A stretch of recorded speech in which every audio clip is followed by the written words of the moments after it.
He was good last year, but is Patrick Garwo III elite? We'll give you the case for and against on today's Locked On Boston College. You are Locked On Boston College, your daily podcast on the Boston College Eagles, part of the Locked On Podcast Network, your team every day.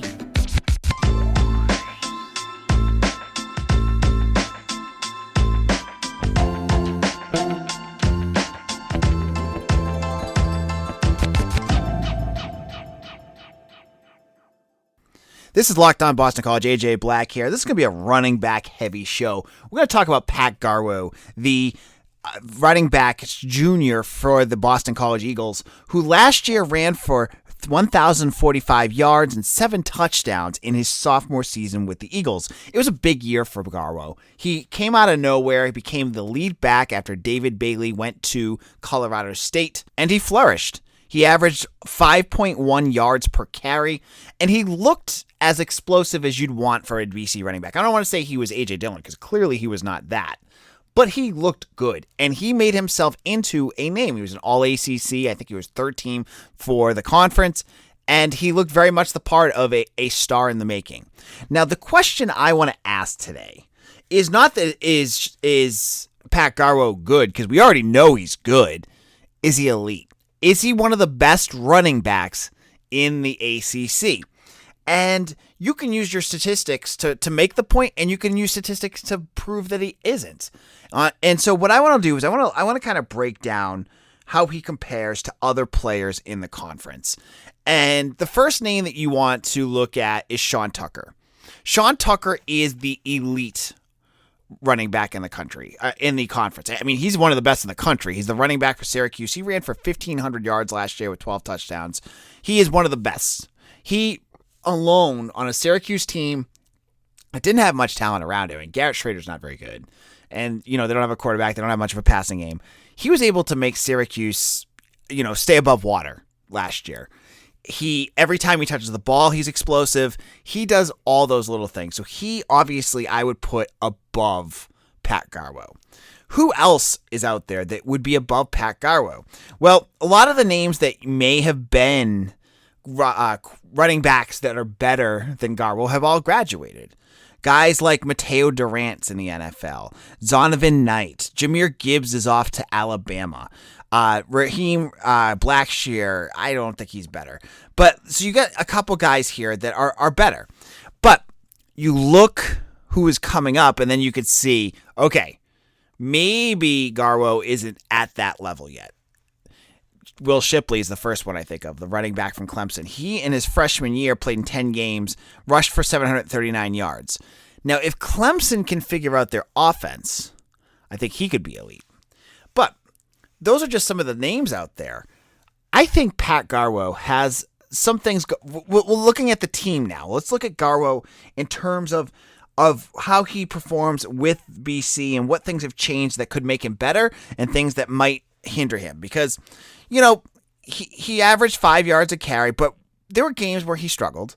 And the reason he struggled was because last year, Phil Jurkovec goes down. They put in Dennis Grosel, and no, I don't want to bash the kid. We've said everything that we need to say about Grosel, but we know that defenses were honest and very much honed in on that running game because they knew Grosel couldn't beat him with their arms. So the stats that Garwo put up, his averaging 87 yards a game, was done with defenses stacking the box. It was the old Adazio playbook, right?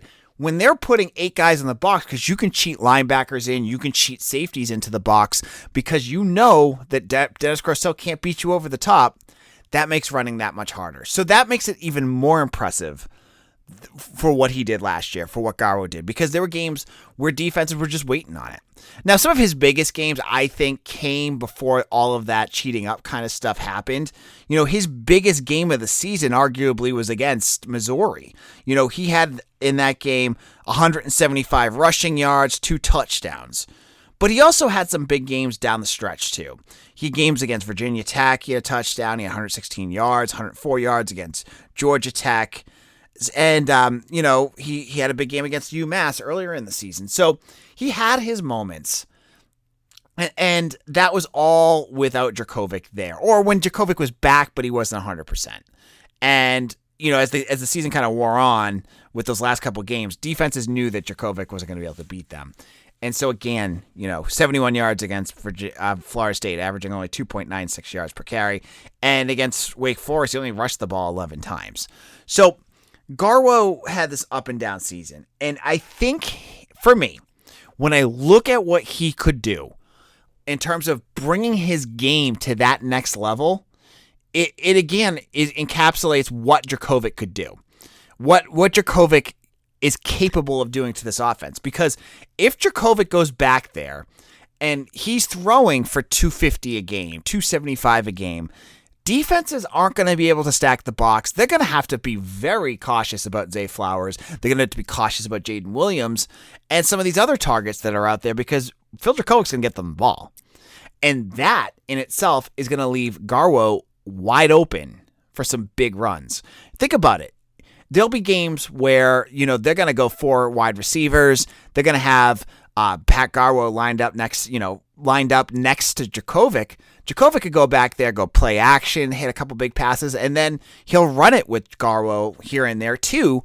And that's going to be wide open. There's going to be bigger holes for Garwo than in the past. So I like that possibility. Just having a signal caller like Phil Djokovic, I think will make Garwo better. And I think I like the idea. There was an article in The Athletic this week too about how Jeff Hafley talked about last year, and he wasn't happy with the way the offense was being run. I mean, he didn't throw Frank Cignetti under the bus, but it was pretty clear he wanted to make some changes. I have to wonder how the offensive game plan is going to change with new offensive coordinator John McNulty from Notre Dame at the helm. So I think that could also impact Garwo in another more positive way.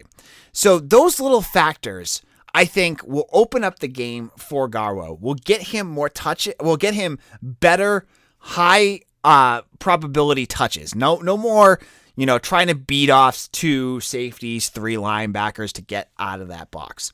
Now, in a moment, I'm going to get into what's going to happen that could possibly keep his numbers down a little bit. And there's a few different factors I think we should get into. But first, let's chat about my good old friends at Built Bar. From the people who invented healthy and tasty comes the latest gift to your taste buds. You probably tried the amazing Coconut Brownie Chunk Built Bar, but guess what? Your friends at Built Bar have given Coconut Brownie Chunk the Puffs treatment. That's right, the Coconut Brownie Chunk Built Bar flavor you love in a delicious chewy marshmallow covered in 100% chocolate. These things are so good. If you've not tried a puff yet, you got to check it out. And I was a big fan of the Coconut Brownie Chunk bars. The puffs are even better. They're soft, they're chewy, they're delicious, and they're high in protein and low in sugar. You got to check these out. Now, the best part about Built Bars is they taste amazing, but you can enjoy them guilt-free because they're actually good for you. They're a perfect treat. I have mine every day. I say it on the podcast all the time, and I'm not joking. 2:30 every day, I pull up my Built Bar. It's my afternoon treat. Gives me the energy I need to get through my daily work and chores. So go to Built.com and use promo code LOCK15 and you're going to get 15% off your order. Again, go to Built.com and use promo code LOCK15 to get 15% off at Built.com. This is Locked On Boston College. AJ Black. Happy Friday, everyone. We were talking the running back position here, and we were talking, about Pat Garwo, the junior running back who, I have to admit, if you go back to the last season's episode, I was harsh on Pat Garwo. I didn't have a ton of faith in him as a everyday running back, and I love it when I'm wrong, when a guy can go out there and show me that what I said was completely not true, and he did it. He had an unbelievable season, and he was my big mea culpa. I should start my own plaque with these because 2020 would be Josh DeBerry. 221 would be Pat Garwo. I don't know who 222 is going to be. Could be someone on that offensive line, Sheeta Salah. There's a bunch of guys that I haven't been too high on right now, and whatever. But Garwo, in the first segment, I talked about his 1,045 yards. What could he do to get that better? And I talked about Phil Dracovic and having that offense back in will open things up, make it easier on him when last year he was being slaughtered at the line of scrimmage and was still doing a great job of doing that. Now, let's get to the reasons it might not happen. What could he do? What could happen with this program that might limit Pat Garwo from going above that almost 1,100 yards. The first thing is the big one. It's the big elephant in the room. It's the offensive line. I mean, you have to be naive to not say that that's a big concern, not just for the passing game, but also for the running attack. Remember, BC is now down to absolutely 0 returning starters from last year. After Christian Mahogany went down with a season-ending ACL tear about 2 weeks ago, BC now has to replace every single player on that offensive line. And the challenges that that's going to create cannot be understated here. Of anything that we've talked about on the show being the big factor that could hold BC back from having that special season, the offensive line has to be number 1 or 1A, because when you're throwing a redshirt freshman center out there, you have a question mark at guard because you have who's going to do that? You have a left tackle in Jack Conley last year that struggled. Big question mark. And that's not going to make things easier for Pat Garwo. Remember, what Pat Garwo did last year was with 5 offensive linemen that have been starting linemen for 2-3 seasons each. These guys have been around for a while. They communicate. They did a nice job at that piece. So there's a bit of concern on my part that this offensive line could make it harder for Garwo to find those spots. Now, with that offensive game plan, hopefully opening things up, that might mitigate some of that. But you still have to worry that there's going to be times where it's going to be tough sledding for him. You get games like Clemson or NC State, 2 teams that have good defenses. They're going to really challenge that offensive line, and that's going to challenge as well their running attack. So I think that's a factor that could really make it harder for Garwo to have take that next step. The second factor that could make it harder for Garwo is kind of dovetailed to one of the things I put down as a factor of why he could do it. And it's the offense. Now, Phil Dracovic is back. They do not need to run the ball with Pat Garwo 30 times. They can lay back on that. And 2020, BC was not a running team at all when Phil Dracovic was healthy. They were almost completely air raid. Not really, but you know what I mean? Like they focus more on passing the ball. I don't expect them to do that this year. I think they're going to try to find that balance. But you best believe that when they get Dracovic going, they're not going to rely on making sure that they run the ball just for the sake of running it. If he's out there and he's lighting up a defense, Garwo may only touch the ball 15, 20 times a game, which is fine, but it's going to hurt that bottom line, right? He's not going to be the superior workhorse like A.J. Dillon or Andre Williams that can just take over games. He'll be a complimentary and good piece, but as I said, he won't get to that elite level. So I think there's a possibility that at different points this season, the offensive game plan may shift away from that running game. And if that's the case, Garwo's numbers may suffer. And it's not any knock on him at all. It's just what's going to happen. And I think that's just a fact of life right there. And finally, the other factor that I think could impact Garwo is the depth at running back. Boston College has some serious depth this year. Now, BC lost Travis Levy to graduation at the end of last year. He was their solid, third down passing back. He did a solid job there. But they brought in, I think Alex Sinkfield, first of all, needs to be discussed a little bit here because I could see his role becoming a little bigger with this team. Sinkfield was a nice change of pace back to Garwo last year. But as I said before, with this offense going the way it's going, in terms of getting the pass attack more involved, having Dracovic back there, I could see Sinkfield being a bigger spot in terms of getting snaps. He's a good passing passing weapon for BC. He's quick. So I'm not going to say he's going to super cut into Garwo's snaps, but I could see him out there more often than he was last year. So that would be the first piece. Then on top of that, BC has at least 3 or 4 other wide running backs that I just expect need to start to see some touches. The first is Xavier Coleman. Xavier Coleman, may not play the role of an everyday back. He's not that size. He's a smaller running back. I think he's like 5'9", 180. But he's electric. He is a game changer. He's a guy that can make big plays. We saw it during the spring game when he caught that touchdown pass. He's going to get out there. And so if they're going to get him out there in the running back slot, someone's going to sit. That's probably going to be Garwo, right? So there's a possibility he's going to lose snaps to him. And then there's other freshmen we haven't even seen on campus yet, like Alex Broom, running back from Lipscomb Academy, Cam Barfield from Bishop Gorman in Nevada, and CJ Clinkscales from Buford in Georgia. 3 freshmen. All that takes is one of them to have a strong camp, and they're going to get some snaps as well. So a combination of these 4 or 5 players could just naturally cut back on his snaps, because in this offense, you don't have to have a guy that is your every down back all the time. And I think it's smart to use him when he's needed. When there's games that you need to just grind away a team, Garwo's your guy. But if there's games where it's fast moving and you need to get scores quick, you may not go to him as much. So these are not knocks on Pat Garwo. I want to make sure that's clear again. I'm just talking schematically wise and situationally wise, why things from last year could be different that could cause his stats to go down a little bit. Now, that being said, end of the day story here. Looking at Pat Garwo, looking at what I project him to do, I could see him getting a nice little uptick. I'm not saying a huge uptick, but maybe like 1,150 yards this year.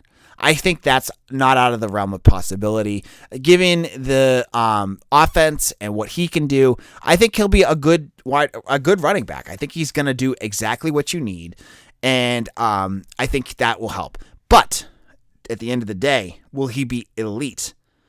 That's a label that's hard to qualify, right? You have 2 elite players, I think, one that you might not even say yet, in Phil Dracovic and Zay Flowers. Those are your 2 elites.